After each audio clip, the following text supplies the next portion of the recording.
My name's Pierce Handling, Director and CEO.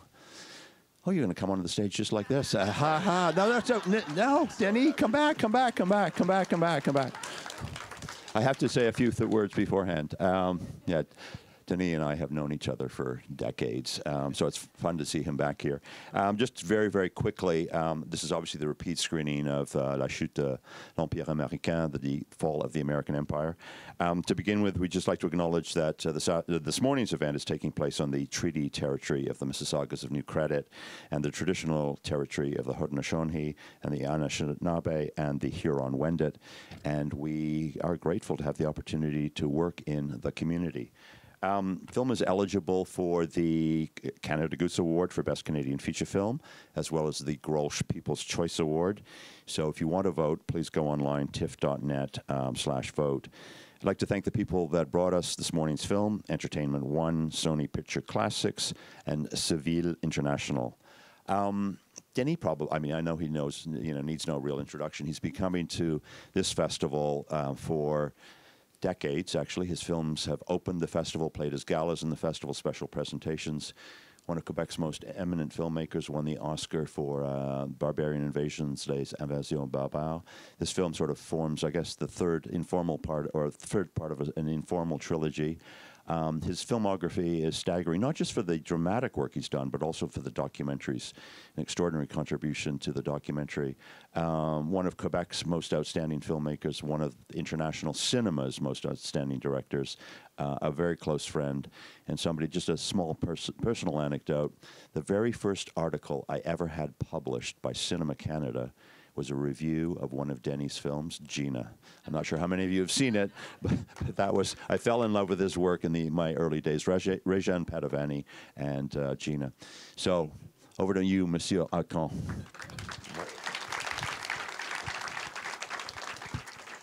Thank you very much. Since we are in a complimentary mood, you people in Toronto don't know how lucky you have been. This festival has been run by Pierce, of course, but by other people also from the very beginning. It is the best run festival in the entire world, and that's why it explains its success. It's true. I mean, I've been to every festival in the world, so I'm an expert. Now, you've been really lucky, and I wish that this luck, goes on. But there's a reason at the heart of the success of this festival. It's the love of filmmaking and the fact that when we came, not just me, but not just people from Quebec, but from people from all over the world, we felt so warmly welcomed and so appreciated. I was telling the audience last night that every one of my films has played TIFF, which I think is a sort of a record and explains the extraordinary good taste of people like you. So, well, enjoy the film. I'll be back afterwards to talk if you have any questions or any remarks or something like that. Thank you very much. It's a pleasure to be here.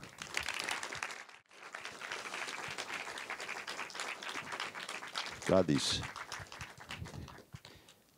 lights are incredibly bright. Do you want to bring some members of your cast up too, Denis? Coming. We didn't know you were here already. Oh, is that right? We were waiting over there. Yes, exactly.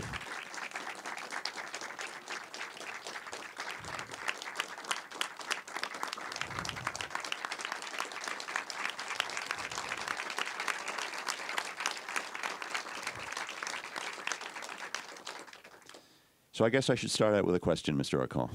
Go ahead.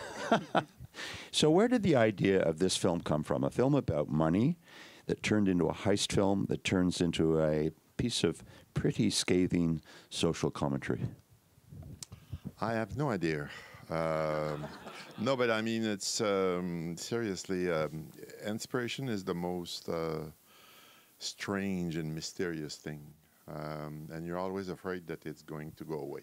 And at some point, you will never make another film or never write another book or another play or whatever.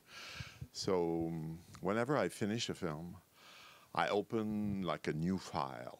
It's a file, Project X or something like that. And then I take notes on various subjects that I find fascinating, interesting. For instance, money laundering. I started reading about money laundering and all the tricks that good fiscalists have to send money away from Canada. And I read about this.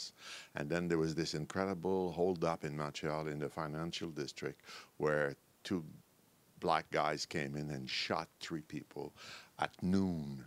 And the street was full of people. And they didn't even try to hide. And it was a fascinating thing. And I was, you know, mesmerized by this. And I took notes on it, met the policeman who knew about this story and some reporters. And this is also a part of that file, that general file. I have no idea how to relate, for instance, the 2 subjects. Another one, I once met an escort in Ottawa in a hotel, and she was a black girl from Alabama. And it seems that some of our ministers and members of parliament are absolutely crazy about black girls from Alabama. And I was looking at the football game, and she was looking at a football game, and she didn't understand why we have only 3 downs in football in Canada, because she said football is 4 downs, come on. And I tried to explain that to her. We got into this unbelievable conversation, and I realized that she was very, very high class escort or whatever. And it was fascinating. Our life was fascinating, and you never read about such people because they are absolutely discreet. They don't want you to talk about them. They never speak to reporters, to authors, to no one. Anyway, after this whole file is there, I try to find the link, and then I open with like this, with a heist, and then it's money laundering in the film that you just saw. I'm going to ask your actors who are standing here how they worked with you, how they are you found in the same way that Denis finds some of the people that he's inspired by, or what was the process, I guess, in terms of you getting engaged in this film? I guess it was pretty simple. For my part, it was an audition. But I think you saw me at the theater first. That's what you told me at that time. And then what I realized more and more working with Denis is his sense of how to listen to people and how to connect and to understand what people want and what people can give also. And I think one of his great talent is also to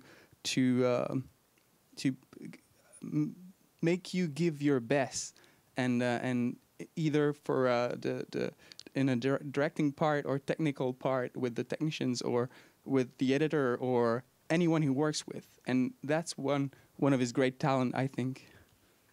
And also part of this file is when I go to the theater, for instance, and I went to this theater to see that play. What was the name of the play?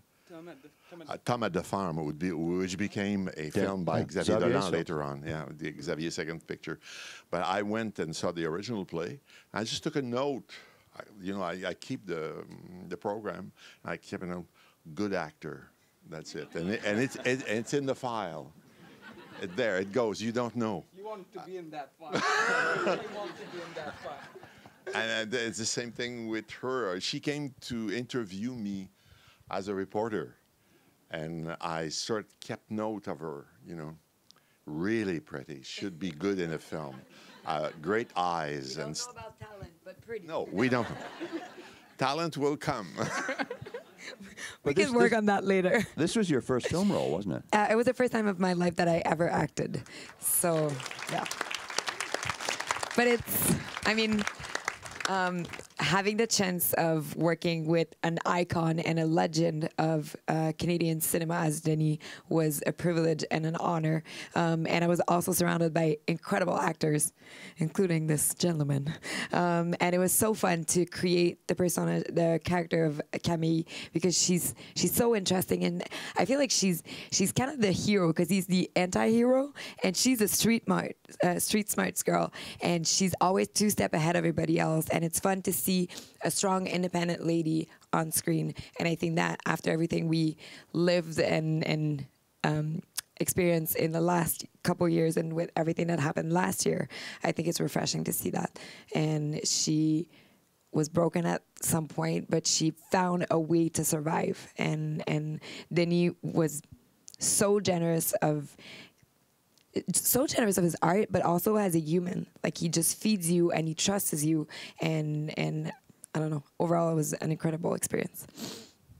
For you, was it the first time you worked with Denis? First time, yes. And intimidating in the same way the other Very people are much so. describing? That lasted about 10 minutes, and then he puts everyone at ease. I think he has what, in my very humble opinion, what the greats should have is that they know exactly where they're going, and yet they're open to what the collaborators bring to the table.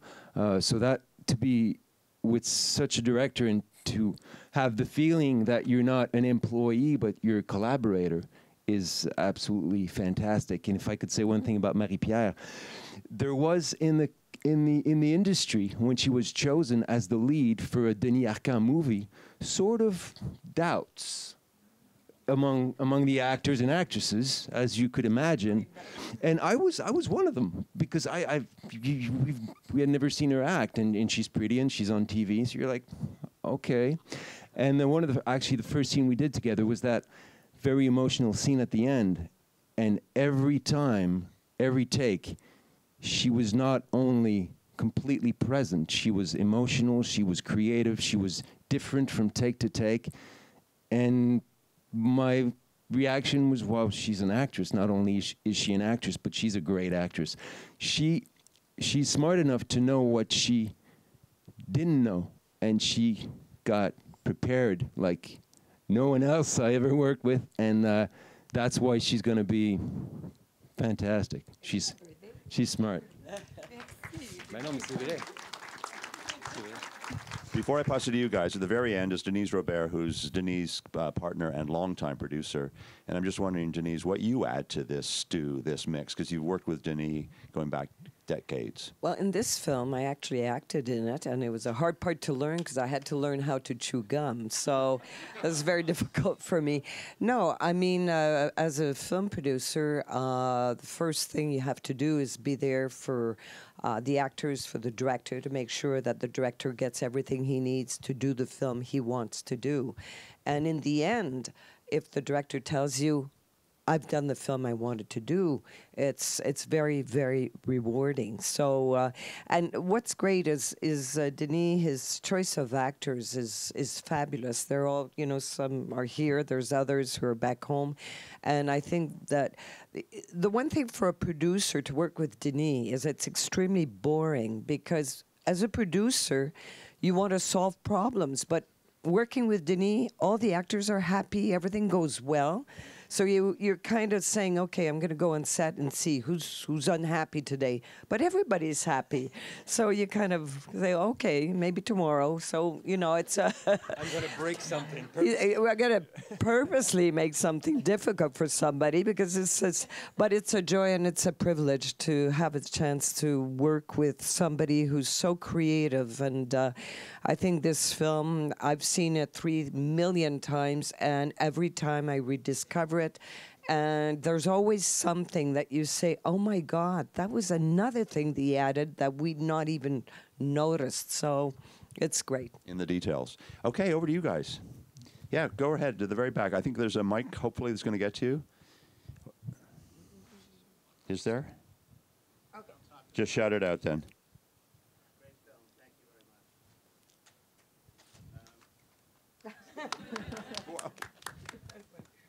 You said that you studied money laundering for this film.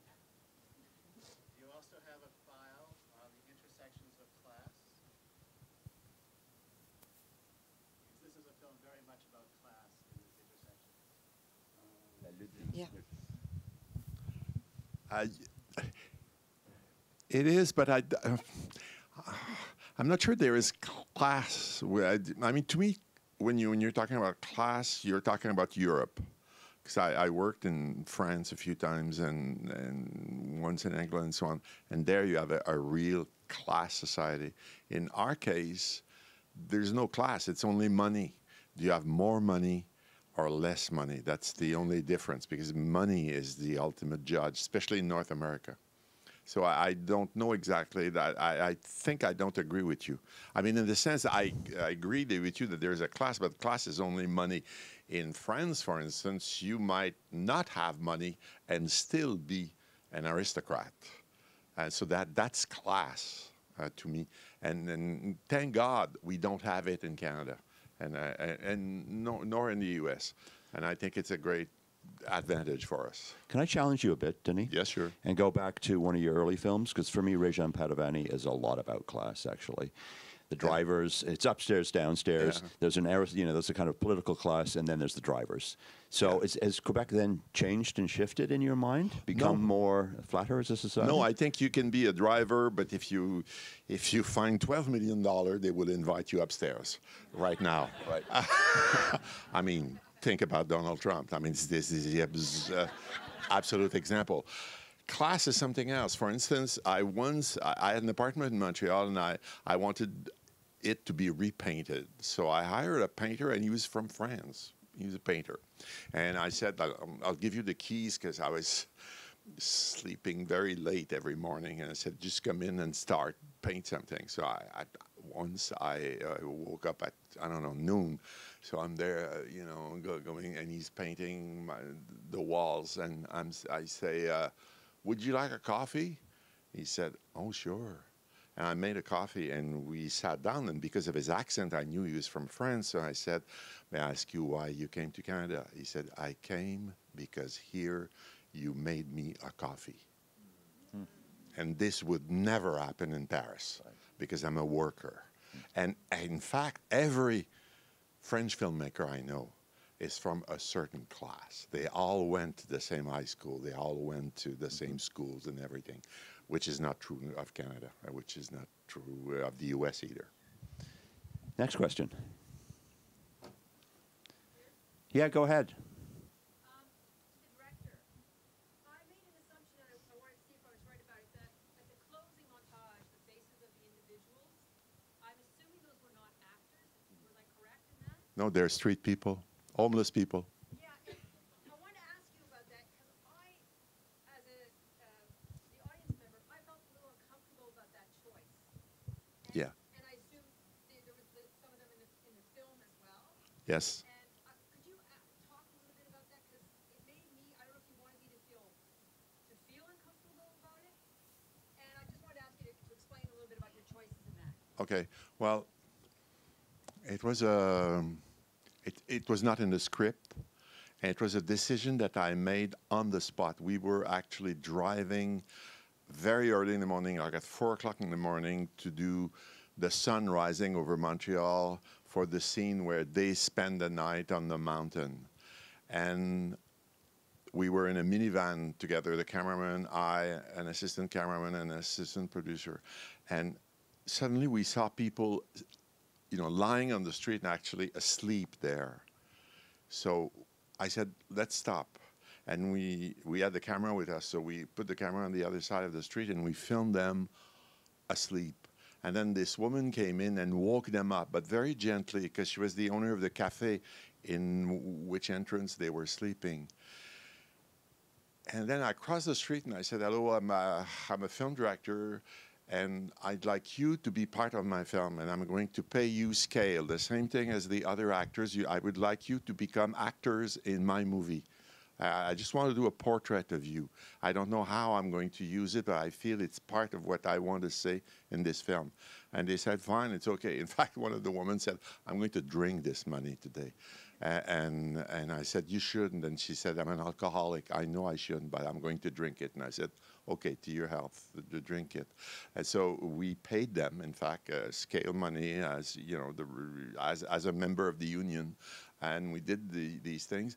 And these shots I kept in the editing room, and I didn't know how to use them until almost the very last version of the editing. I mean, the last moment of it when we edited, I said, okay, we should end with that, because it will be a lingering image. These people are on the street, and they're the worst of the worst. They're the lowest, they are the lowest level of the ladder, if you want. And So I felt that because we didn't do that secretly or film them from away and not talk to them and then use these images, then I have problems with that. But I actually was very forward and I asked them to be actors and they said yes. So to me, that solved my uneasiness, if you want. Anyone else? Yeah, go right ahead here. I'm intrigued by the title of your film. I originally thought that perhaps it was a film from France. So when I saw the Montreal, Quebec, I thought, well, this is interesting because it's the fall of the American Empire. Did you ever consider calling it the fall of the Canadian Empire? Can everyone hear that question? Sorry, yes, no? No. So she was wondering about the title of the film. She thought it was originally maybe a French film she was about to see, and she wondered perhaps if Denis could have retitled the film "The Fall" or the Fall of the Canadian Empire. Well, first, Canada never had an empire. We were part of the British Empire, but we don't own anything. So it was out of the question. No, the original title was Triumph of Money. But then at some point I became uneasy with it because I thought it was too reductive. It was too simple. My film was about love and compassion and charity and all sorts of stuff. So I didn't know how to call it. But then I'd made this film called Decline of the American Empire, and it was inspired by this famous Gibbons book, The Decline and Fall of the Roman Empire. And I said, well, I did Decline. Why don't I do Fall? And it, to me, it's only something similar to, I mean, I could have told, I had chosen a title like, These Times We Live In. This is what it means to me, that title. It's simply that. When I think of people living 400 years from now, I think when they will, you know, remember us, they could say, oh, these people live in the time of the fall of the American Empire. That's all. So we've got time for 2 more questions or 2 more minutes? 2 more questions, okay. The very back, and then we'll come back here. Yeah, so go right ahead. So you just alluded to it. You said that the original title of the movie was Triumph of Money. Through your research and the process of making this film, is this your statement that perhaps the only way to beat the system is be part of the system? In the sense that at the end, the only way to be good and to be charitable is to accidentally come across some money. Well, you may be right. I'm not sure. I don't know. To me, money is pretty neutral in the sense that you can do great things with money and you can do evil things with money. Money is just a tool. It's an exchange value that you can exchange for a lot of stuff. To me, what I worry about is that because we have no more values, we were cynical about anything else, money is the last value, is the last thing we believe in. And even in my job, for instance, I mean, when people talk about films nowadays, they talk about the opening weekend. How did it do? And I'm asking, is it a good film? They said, well, we don't care. It made 50 million the first weekend. And books are the same. And then, you know, Harry Potter sold 500 million, you know, prints of the books. Is it meaningless or whatever? And it becomes the yardstick. Money becomes the yardstick for everything. And that I sort of regret, and I think it's a tragedy. Right here. What a wonderful film. There's references all through little snippets of things that you did. One of the pieces I noticed where I was wondering whether you kept it in the file was one of the things was the collapse of the Canadian theater. Obviously from Montreal. It's a very lighthearted question. Was that in the file? Was that in your file? No, but it was about money. And you have also, you know, these sports open lines on the radio. Mostly they talk about money. Do you see the contract that's such and such? And Carey Price is now earning 10 million a year. And so it's part of my subject. But it's true, now we're suffering like, but we know we feel your, we felt your pain, and now you're on top. So you. Thank you, everyone, for being here, and we wish Denis and the crew, the team, because every success. Thank you very much.